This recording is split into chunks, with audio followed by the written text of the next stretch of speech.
नवरात्रि के दूसरे दिन माँ ब्रह्मचारिणी की पूजा। नवरात्रि के दूसरे दिन माँ दुर्गा के द्वितीय स्वरूप माँ ब्रह्मचारिणी की पूजा की जाती है। ब्रह्म का अर्थ है तपस्या और चारिणी का अर्थ है आचरण करने वाली, अतः माँ ब्रह्मचारिणी तपस्या का प्रतीक मानी जाती है।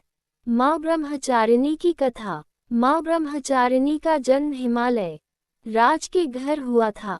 नारद मुनि के उपदेश से उन्होंने भगवान शिव को पति रूप में प्राप्त करने के लिए घोर तपस्या की।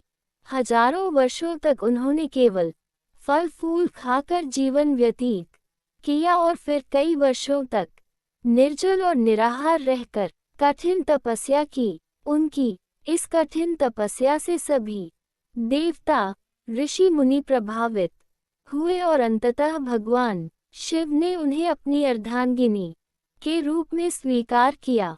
माँ ब्रह्मचारिणी की तपस्या और धैर्य हमें जीवन में संयम, आत्मविश्वास और कठिनाइयों को सहन करने की प्रेरणा देता है। माँ ब्रह्मचारिणी का स्वरूप। माँ ब्रह्मचारिणी का स्वरूप अत्यंत शांत और तेजस्वी है। उनके एक हाथ में जपमाला और दूसरे हाथ में कमंडल होता है।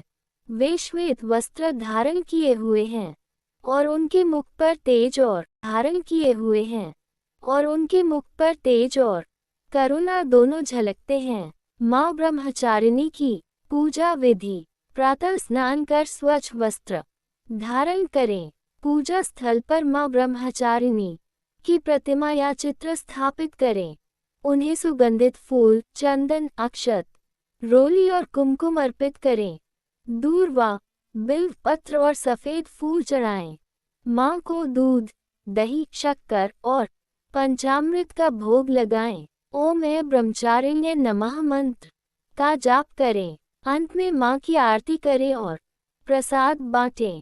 माँ ब्रह्मचारिणी की कृपा से लाभ, तप, त्याग और संयम की प्राप्ति होती है। आत्मविश्वास और धैर्य बढ़ता है। मानसिक शांति और आध्यात्मिक उन्नति होती है। जीवन की कठिनाइयों को सहने की शक्ति मिलती है।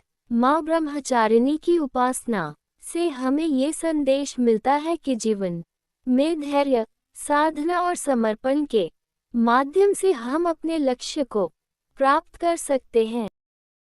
जय माता दी दोस्तों, यदि यह आपको कथा अच्छी लगी तो आप इसे दोस्तों में शेयर कीजिए, लाइक कीजिए और सब्सक्राइब कीजिए और हमें बताएं कि हम इसमें और सुधार क्या कर सकते हैं। जय माता की।